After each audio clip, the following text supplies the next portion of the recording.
Okay, so I don't usually do things like this on this channel, but I wanted to show off this bar top cabinet that I've been working on the past few months. Me and my dad. I designed it, he built it. So yeah, inside of it, it's running an old laptop motherboard and stuff. Just the components inside the laptop. I set it up inside of there, and I installed a track mode with the arcade flow theme. It works pretty well, and it's got two joysticks, so I can do twin stick stuff. I'll show that off in a sec. And it's just running a current version of MAME. I mean, I might want to run a slightly older version for some games, which really do not work well in current versions. I'm not going to name any names, but yeah. So, yeah, I got controls in there. I got some zero delay PCBs. And just it works. I'll show off that it does indeed work. I have these things, like if I press that, it'll change it to an 8-way. Press it again, change it 4-way. Ordered that kit from Thunderstick Studios. Let me just quit out of this. From Thunderstick Studios, they sell this, I think it's like TSGRS 4 to 8-way switcher thing that you can hook on to it has a servo in it, so it switches the gate around. There's a special gate that has a servo in it. Pretty cool. Alright, and I said I was going to show off the twin sticks, so let's boot up some Robotron. I have the volume up pretty high. That for a bit, yeah. Let me just...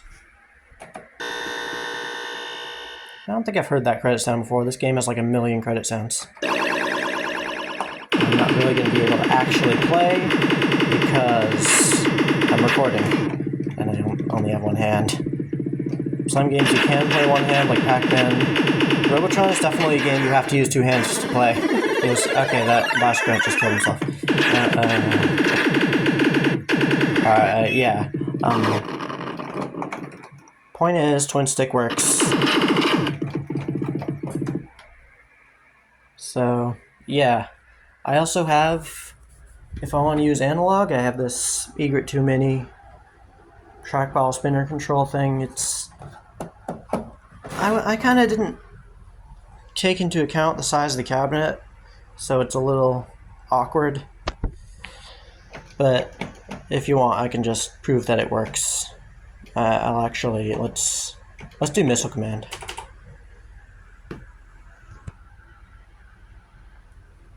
Is it set up? Okay, it's set up 2 coins.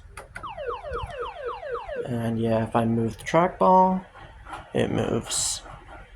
Definitely got a little less momentum than a proper arcade trackball. There's a place near me that has a centipede that I just wanted to try test the trackball, see how far it moves when you spin it.